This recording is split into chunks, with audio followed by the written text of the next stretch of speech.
So, have you ever wondered what it was like to be an entrepreneur, working with your spouse, being with your spouse 24 hours a day, working in your own business, in a business that's actually location independent? So, you're working from anywhere on the planet and you can successfully manage your business from anywhere, travel anywhere, and just have the freedom to do that in your business. Well, today you're going to hear all about that because I'm interviewing one of my favorite couples, Trey and Gina Oiver, who have a very successful podcast supporting business, rather, a business where they support female health and wellness businesses,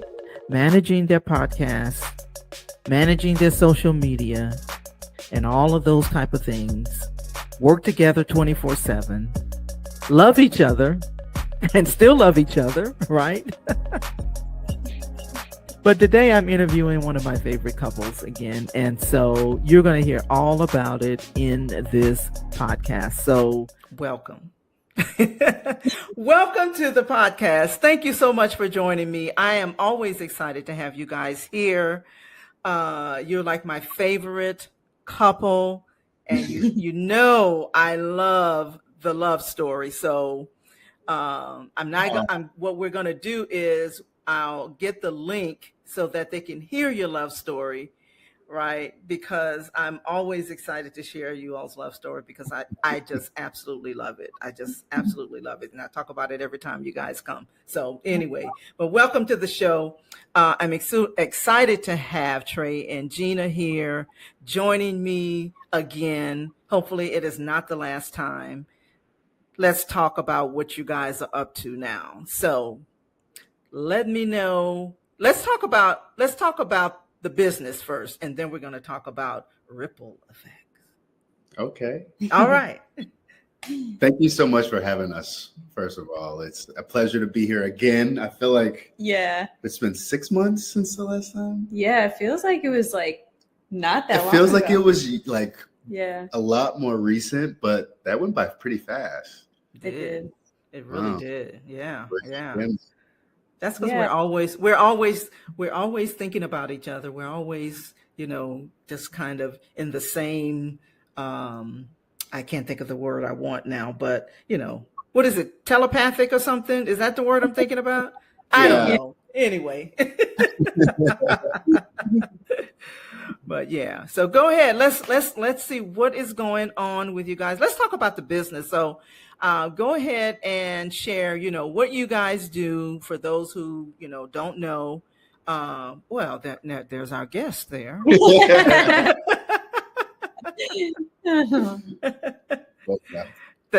at the timing on that, right? Like, I'm going to get some of this spotlight here. She's our in-house therapist. That's right. So That's right. Our day-to-day, when we have a full plate, sometimes we need to take a break. And it's nice to have an in-house therapist, Yeah.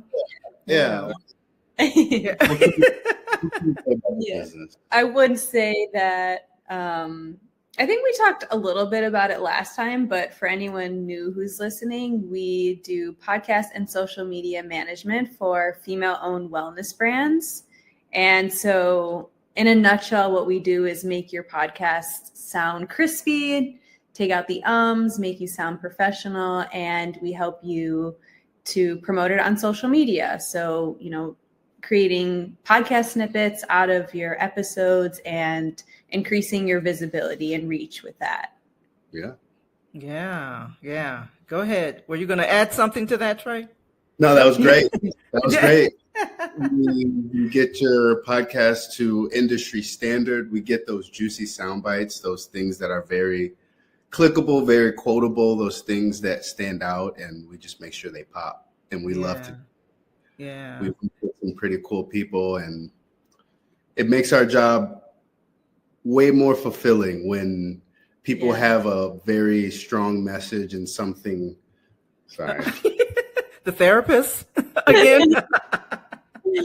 But it makes our day-to-day more fulfilling when people really stand behind something positive and it's something that we can like learn from. Like, for example, just something off the top of my head, he was editing a podcast the other day and there was a guided meditation at the end of it, and he did it along with editing. So that's kind of cool to be able to work with, these type of brands that we resonate with and we can learn from and grow from while we're working.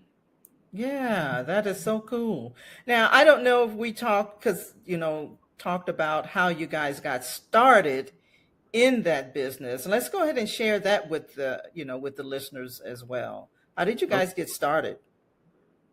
Well, yeah. So I guess we can go back to kind of the beginning. So he started our business long before we started traveling abroad, and it started out as a record label.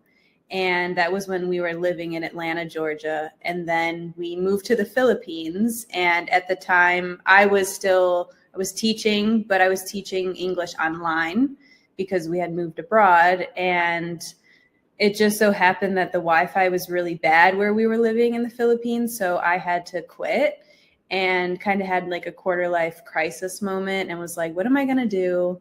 And he told me, we have this business, we need marketing. Why don't you do that? And I just fell in love with. Oh, I said, we need a website. We need a website. Yeah. And you're like, okay, what do we do? And we kind of did some research, but anyways, like, she's always been very crafty and very creative with like just making things and scrapbooking and collages. And that really translated to the website, or at least what she started like doing and digitally, seeing what she enjoyed. She's like, oh, you can transfer this. And that's kind of when it started with the graphic and the visual part.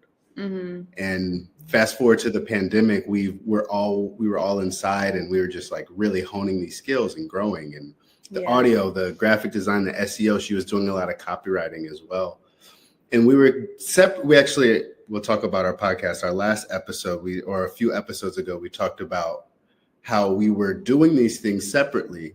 And like under Wave, it was like he was doing music production or like audio engineering projects for like artists, and I was doing like copywriting through like agency work and stuff like that. So it was like really separate, and it was all under Wave, but it was just like we weren't working together, and it started to have some tension. And we also felt like we needed to really come together to see what we can make of Wave. And when that moment happened where we're like, we need to come together and, learn how we can merge our skills, think about what our unique selling point is. And also what he said about the pandemic happening, everybody started a podcast. So we're like, everyone started a podcast, and then I'm doing all these audio projects, and she's learning social media. And then we're like, oh, wait, it should be pretty easy to edit podcasts. So we did some research about that and started pivoting and positioning ourselves as podcast and social media. And through our travels, which is a big part of our life and our story, is we just started unlearning a lot of things and getting into certain communities that valued wellness and valued just well-being. And obviously she brings in the female piece, and she's introduced me and has connected so many people, including you, Aldreama. It's just a world of female entrepreneurs and females that are just really making a positive impact. And that's how we've evolved. It's us coming together, her bringing her talents and interest, and me bringing my talents and interest. And it's just become this thing that's outside of that. But we had to come together, and that was the biggest. It took a while to get to where we are, but we did it. It didn't happen at once, but we slowly but surely like made it to where we are today. And like now I feel like there aren't a lot of agencies that offer both podcasting and social media assistance. So I feel like what we have to offer is unique, and the fact that, I mean, we're a couple, so that's there as well. Yeah. So, all right. So I've got two questions. So Trey said that there was a lot of unlearning. What are some things that you had to unlearn? Unlearning a lot, but the few things that really stick out are our mindset around work, and it's a lot slower. The pace is a lot slower in other countries, especially the Philippines, which was our first one. And it was more community driven. So unlearning, like, we got to like fend for ourselves and work. And or like a lot of people, like a lot of our friends who would see us working would be like, you guys work so much. And like, here we are thinking we've pulled back because we're in the islands, and they're like, you guys work so much. And it's like, you know, like, come out. And we're like, we work. Yeah. Like kind of letting ourselves have this balance. Like we're promoting well-being, we're working with wellness brands, and like we really want to embody that also. So we kind of had to both unlearn like the workaholic tendency. We grew up, that's how we, you know, in the States, it's very driven like that, especially in the big cities, like Chicago. So it's go, or you gotta hustle. Go. Hustle and grind. That was one big thing we've unlearned. And money mindsets, especially being an entrepreneur, and self-care, and just our perspective around community, which I mentioned earlier. These were some big pillars that we've unlearned, and we rebuilt it with better, or at least broader perspectives. And something that I specifically have unlearned is being a former teacher. I had a lot of third graders in my ear, like, Miss Oliver, like this, that, like, and it doesn't give you a second to have to yourself and be mindful. And I really didn't ever practice mindfulness. I didn't really even know what that was until I left that. And I still struggle with that. And I still feel like, even if I'm away from that, like my own brain, I think we all have that to some extent, is always constantly chattering. And so I have to consciously practice, like, okay, let me just sit my butt down and like about all these things, you know? Yeah. Oh, I love that. You know, that hustle and grind mentality. I mean, I remember, you know, coming up, it was like a badge of honor. You know, you ask somebody, you know, so, hey, you know, what's going on? Oh, I'm busy, you know, hustling and grind. I hate that word hustle.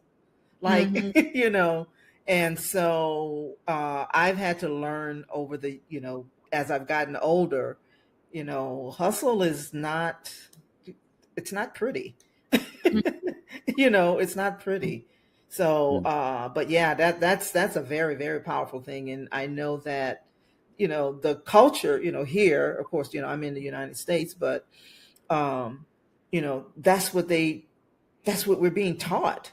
You know, we're being taught to be unproductive. So we got to learn how to multitask. When you apply for a job, it's like, if you don't know multitasking, you know, so I'm like, well, I guess I won't ever work for anybody because I'm horrible at multitasking. And, you know, that's, you know, one of the things that I love teaching people, you know, is not to, you know, try to stay away from multitasking. But I love that. So what is it like, you know, one of the things I wanted, as you guys were talking, what is it like working together, like 24 hours a day, you know, being around each other, you know, working together, you know, living together, you know, all of that. What is that like? You know, because let me tell you, you know, I know people who say, you know, oh, if I got to spend 24 hours with this man, you know, and work together, you know. So what is that like? What is that like?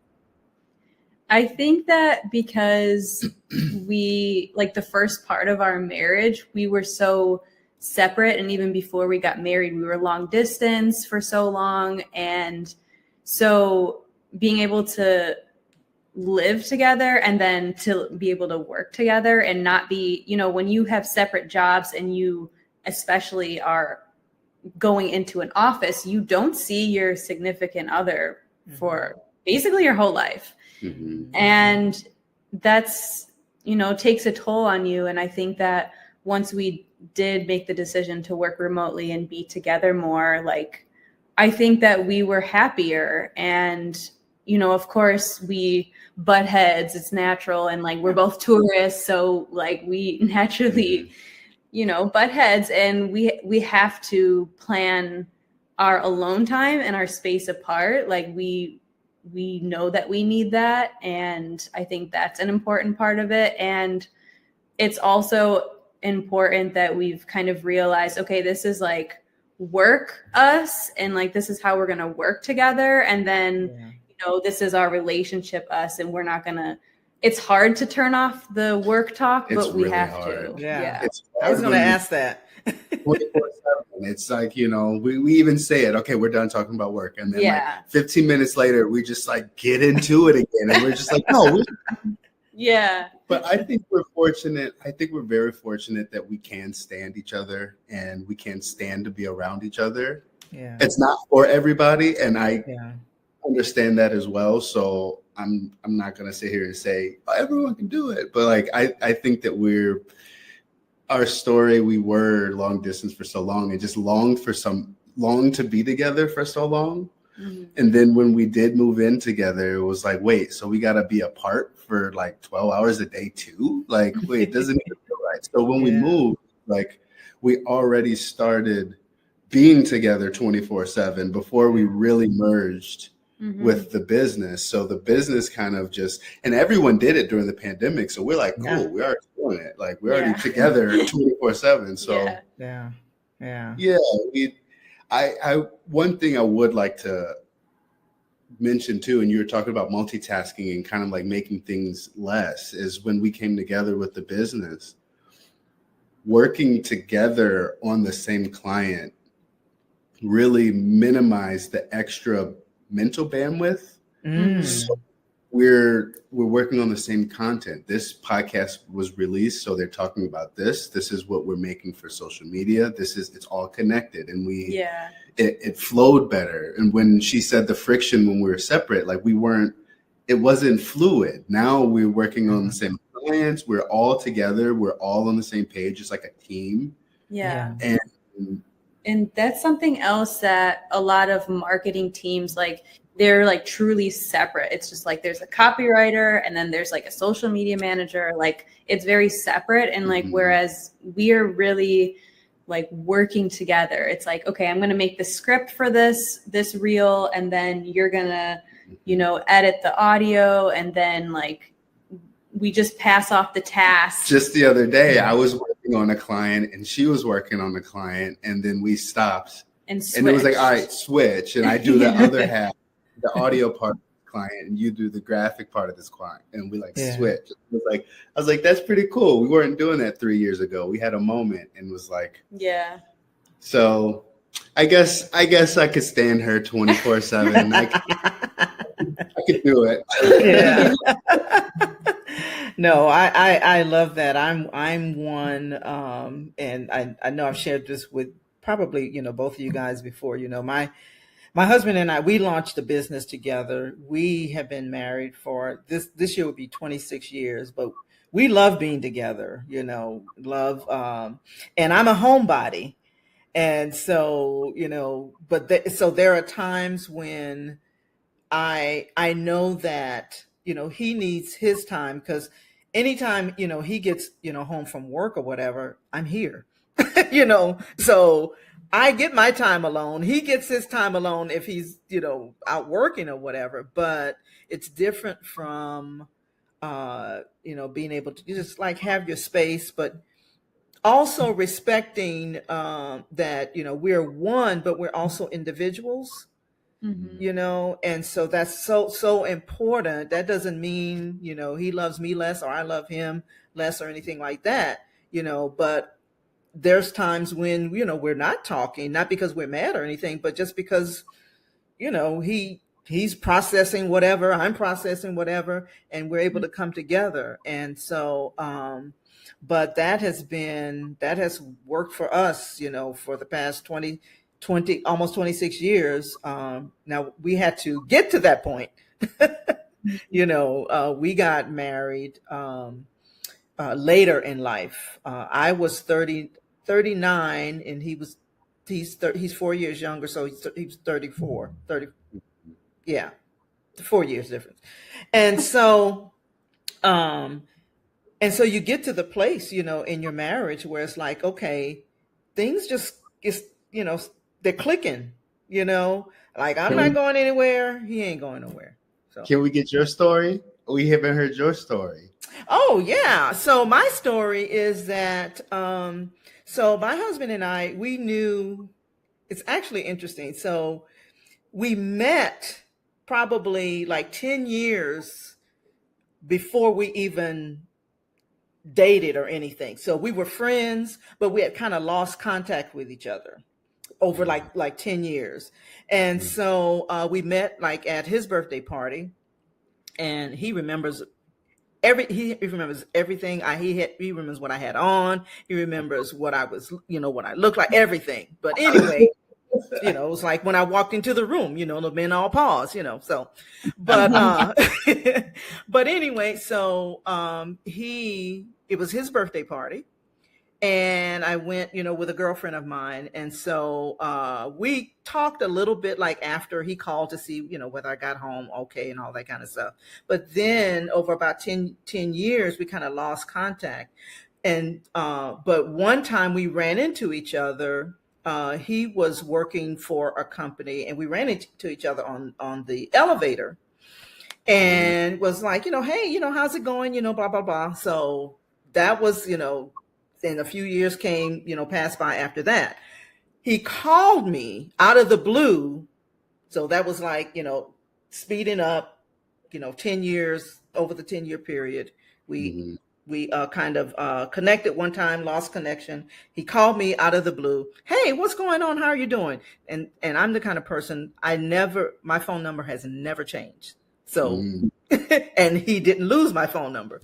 Anyway, I'm going to condense the story. So he called me out of the blue, and he was like, hey, I was getting ready to go to the movie, and just, was, wondering if it's okay, when if I stop by after I, come from the movie. I was like, sure, so he stopped by, and I knew then when he came over that he was my husband.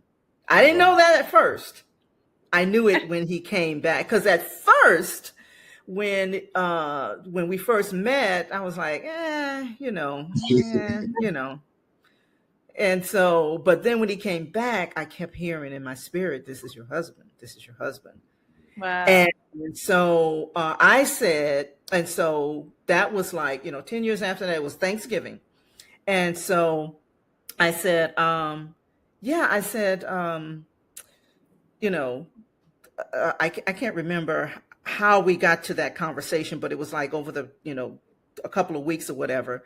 I went on a fast, and I was talking to the Lord, and I was like, Lord, I think I hear you. If this man is my husband, then you talk to him and have him come to me. And so 2 weeks later, he asked me to marry him. Wow. What? Oh my Yeah. Wow. And he said, and here's the thing, even though we kind of knew each other, over, 10 years, we were friends, and, but we lost contact, and we, would reconnect and things like that. But I still was like, I didn't want to be in a place of like,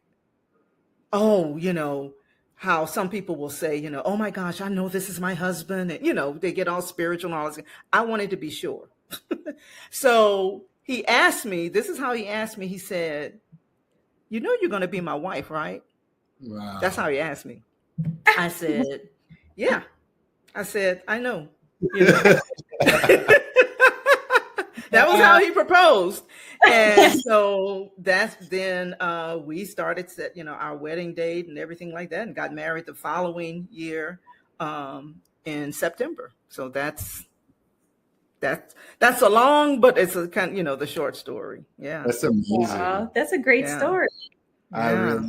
I really like hearing that. Aww. Yeah. So, and we get along beautifully. I think the key in the whole thing is to have the same vision,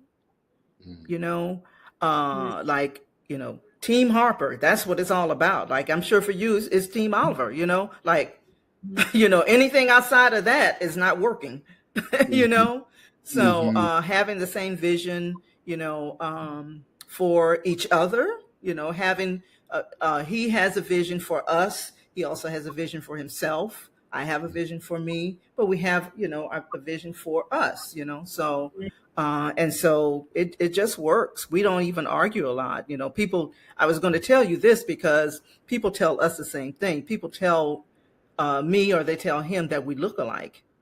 And I think you guys look alike. Oh my I'm God. not kidding.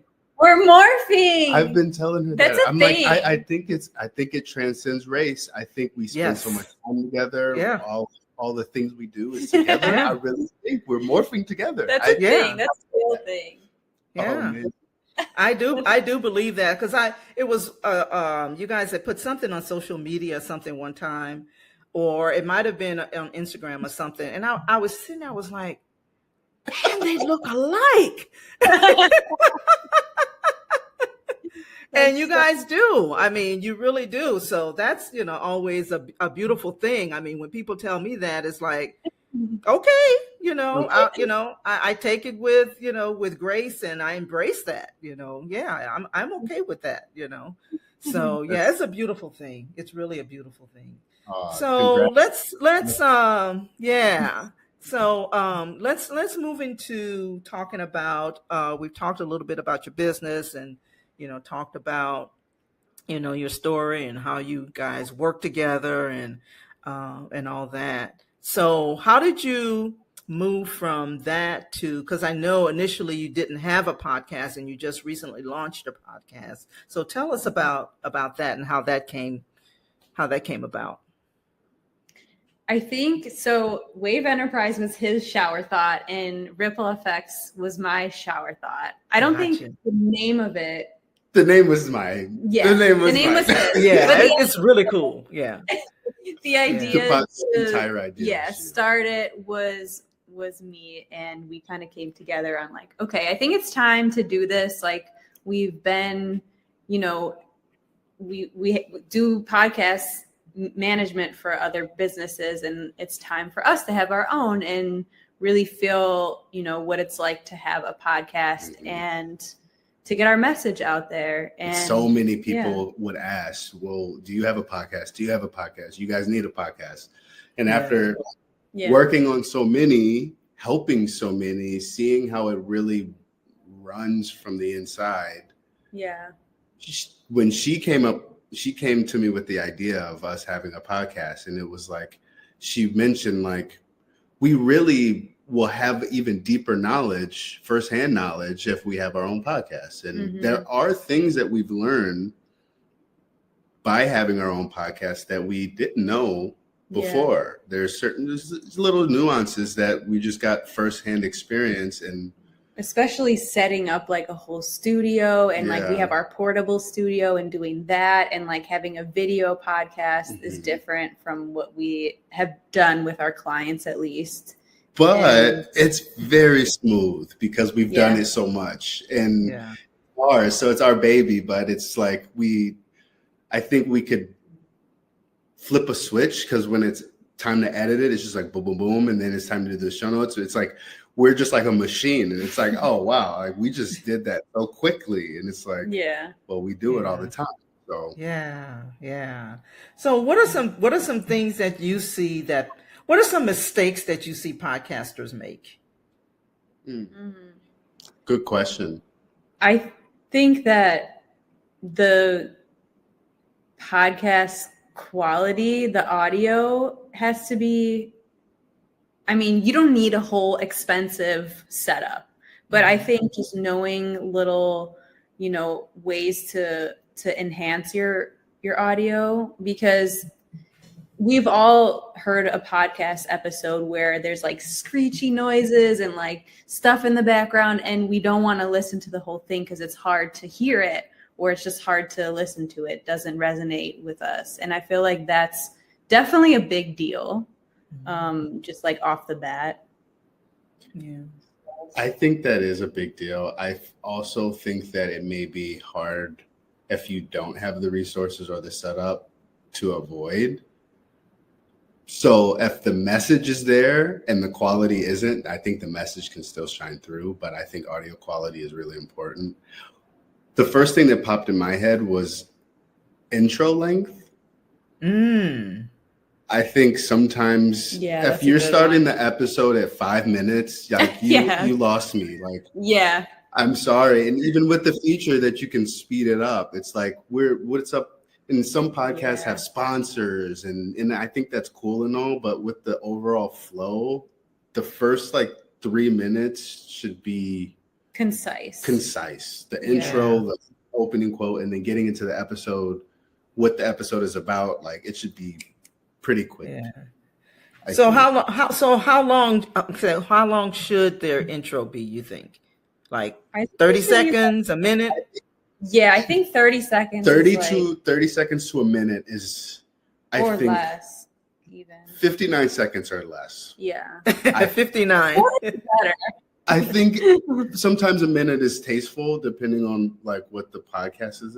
What it is, but I've seen some 5 minute long intros, and it's like, it's too long. Oh, I would get lost. Yeah. I would. Yeah.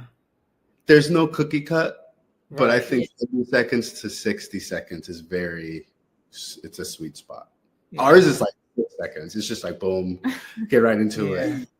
Yeah. And I think you're right. I mean, when you say there's no cookie cutter, but you also have to pay attention to, your listeners and understand, like, especially now, we have a short attention span. Like, I mean, even if like, watching a movie or something, it's like, sometimes I'm sitting there, I'm like, okay, can we get to the meat of this show? If the intro is too long, it just really, and I don't think I've always been that way. I don't know, but I know now it's my attention span when it comes to things like that. It's like, this is too long. Now I redid my podcast episode. I think, having talked to you guys, I may have to redo my episode, my intro. I don't want to say that. And if your intro is longer than a minute, I really don't want to send the wrong anyone listening or you as well. But like you said, we have short attention spans. And as podcasters, it's like I said, it's not cookie cut. A 5 minute intro, if that works for you and your audience is engaged, do it. Yeah. I think that's the most important part. Like, knowing that your audience is engaged, then that's what you want. We have tools, we have analytics that show you literally how long they listen to your podcast. And if they're dipping before the intro's over, then maybe change something. Yeah. And if not, keep it. Because I don't want you to feel bad either. Your intro, we actually really enjoy your intro to your podcast. Oh, thank you. That means a lot coming from you guys. That really does mean a lot, But I am definitely with you, on that. Paying attention to your audience, looking at your analytics, and all of that is so important, when it comes to that. So here's another question. So video or audio, which podcast you like best? I know you guys do video podcasts, right? So does that mean you like video podcasting better? I prefer to consume video because like, if I'm like doing the dishes, or something, maybe not. But like if I'm like waiting for my meal to cook or like whatever, I like to see at least the words on the screen. Like some apps like Spotify, like will put the transcript on there, or like some people will have like the audiograms. I like to see something while I'm listening. At least that's like the type of learner I am. Gotcha. What about you, Trey? Exactly the same. Exactly the same. I think that as far as strategy is concerned, I think video podcast is powerful because you can still upload it. And if your listener is doing the dishes or doing something where they can't watch, they can still listen. Mm-hmm. And then if they want to, they have the option. They have the. I like having the option to watch it. Yeah. I would agree with that. Yeah. What are some other things that, for the sake of the listeners who's launching a podcast or whatever, what are some other things that you can share with them, that would help them to do a better job with their podcast? I think like something that what the question that you asked earlier is like, what are some mistakes? I think something else that a lot of people who are starting, especially if they're setting up their podcast in a way to have guests on, is just trying to get all these people and not vetting the people, not vetting the guests, not even building a relationship with them first, and just like getting on this call. And, like, we know you well, like we have a relationship and we have a good vibe together. And, people feel that they hear that through the screen. They know that we have a relationship, and, it could be an awkward conversation or awkward energy on a call when you have never met the person, like virtually, or, you just don't know them at all. And so I think that spending some time, which it does take time to vet guests and build that relationship, but I think it is important because, I mean, you want that good vibes in your episodes. Yeah. Go ahead, Trey. I'm thinking about when she mentioned your question earlier, I'm thinking about some things too. And it's not mistakes. I have a couple things I actually want to say. Get concise. I mentioned intros, outros as well. I've seen, and we've recently come across some people tend to, and I don't think it's been any of our clients per se, but some people tend to put too many call to actions in their outro. And that also loses the listener. If they have too many options, they won't take one. So that's right. If you do have multiple things or multiple actions you want your audience to take, like breaking it up and having different outros and like rotating between them. I think that's a good piece of advice for technical.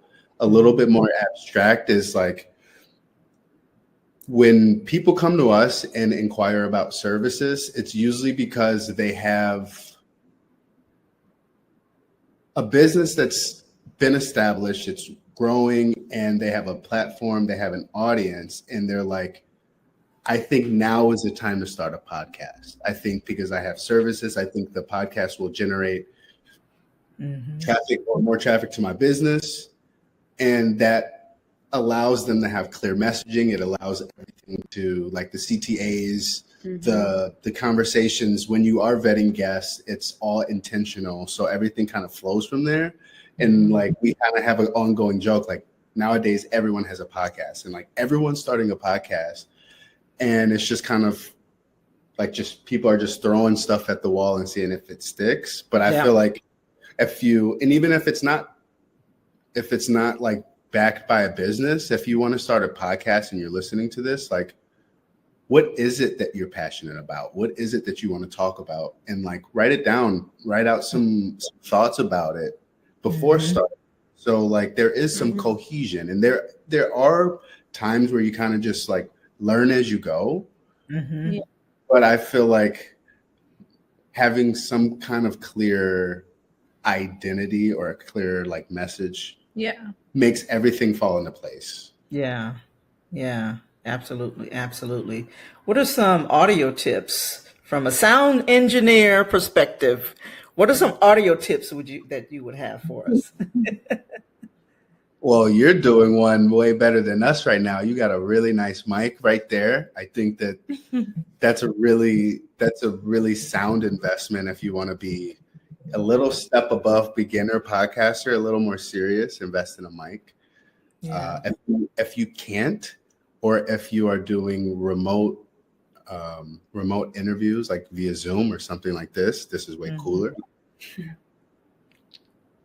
Prompting your guests to make sure they're at least close enough to the screen, or telling them to have headphones. Like, we're doing this together, so we can't have our headphones, but like making sure they have maybe a mic on the headphone, or they're in a room where there's stuff on the wall, so like it doesn't echo too much. You can prompt your guests.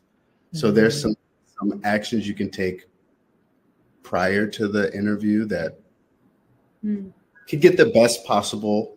And if all else fails, hire someone that knows what you're doing. Yeah. That part. Exactly. I think I've covered what I could think about off the top. Yeah. Gina, so I want to ask you, since you handle a lot of the social media, stuff, what are some things that you see out there people are doing, and you maybe even when you see it, you like cringe?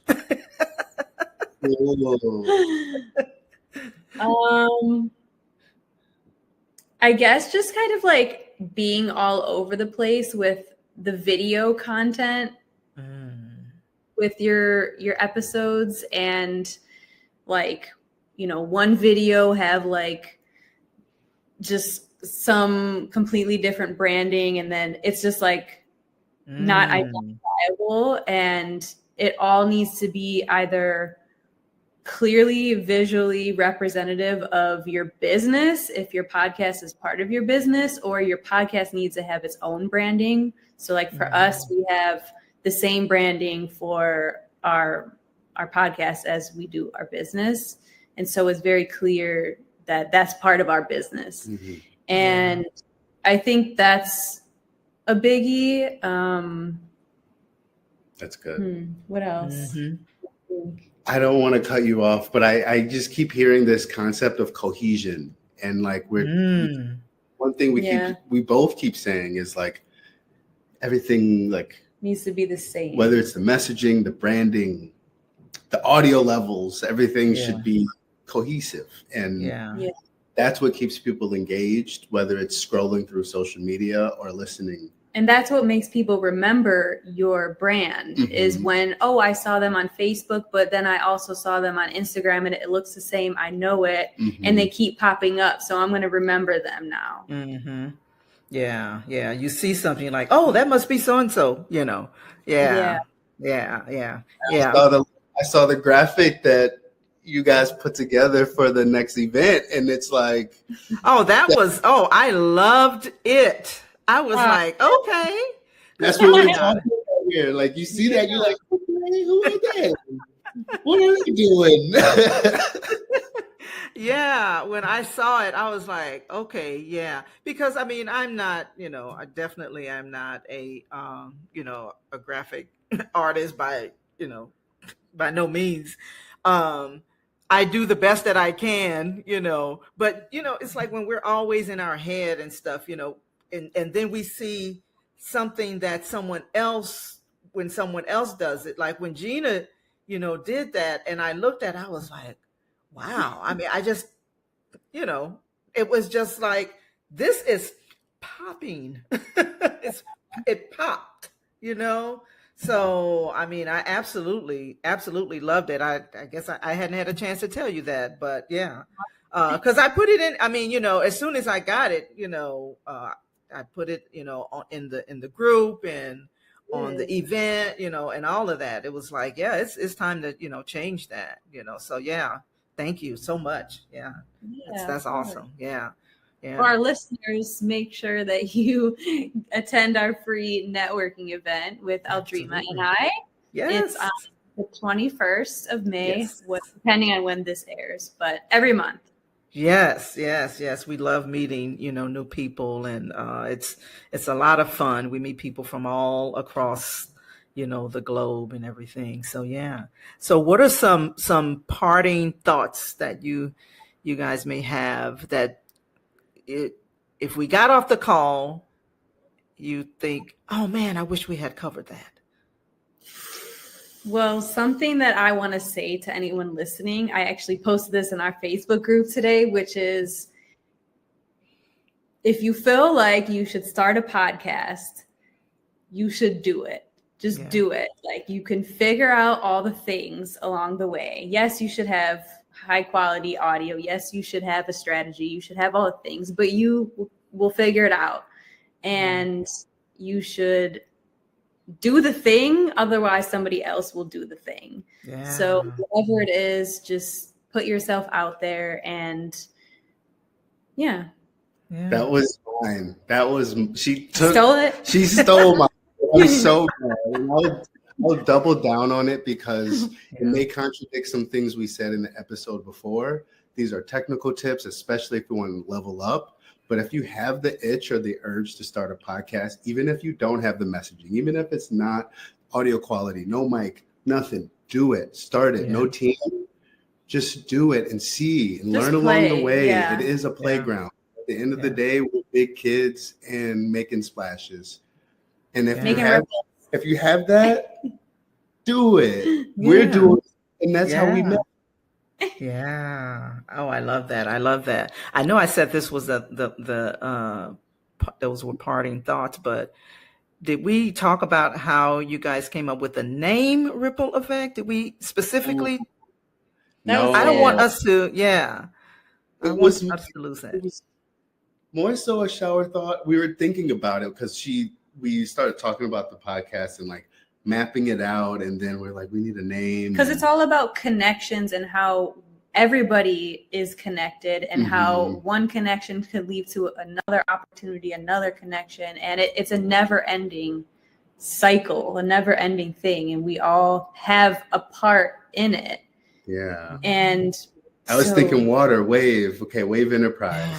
When Ripple Effect, I was like, there's ripples in water. I was like, okay, Ripple Effect. I'm like, there's probably so many things out there with Ripple Effect. So like FX, we do audio visual. You add FX to audio and visual. I'm like, Ripple Effects.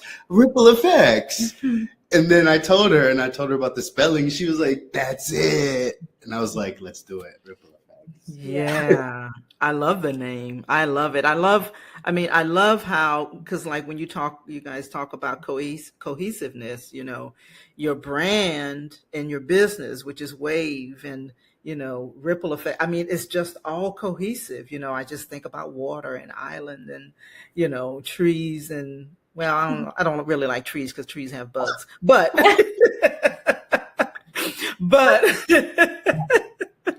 but I do, I just think about, island and that, type of living and things like that. And so, you definitely are living, your brand. It's very cohesive how you guys are living, your brand, your podcast, your business, all of that is just one cohesive, thing. And I just really love it. I love it. So, yeah.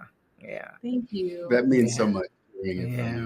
Yeah. Oh my gosh. I mean, you guys are like, so, we're definitely going to have to do this on a more regular basis, not wait like 6 months or whatever it's been, but I also know, schedules and things like that, but I just really am a huge fan, of you guys, and it's just, the energy, the connection, is just so authentic and real. So I just love it when you guys, come on. One of these days, maybe you'll meet my husband, but he doesn't, he may pop in, one day, when he's, but he's very creative, but he's not one of those podcasting, kind of guys, he writes and stuff like that. So he's got that creativeness in him, but it would, be nice to, and then he likes to travel. I think I mentioned that to you guys too. Yeah. He likes to travel and I don't.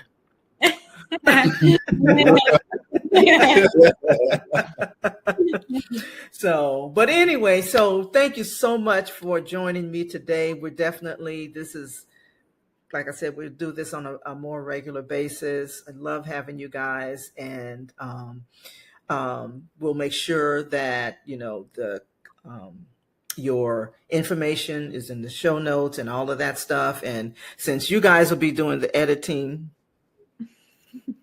still stands. Yes. And so I know that it's definitely going to be on and popping. And so I'm super excited. Always a pleasure having you guys on. So for those who are listening, make sure that you connect with Trey and Gina, and make sure that you listen and subscribe to their podcast and connect with them at waveenterprise.com. Did I get it right? Okay. Co. .co. Okay. .co. .co. Yeah. All right. So thank you so much. It's such a pleasure having you guys. And yeah,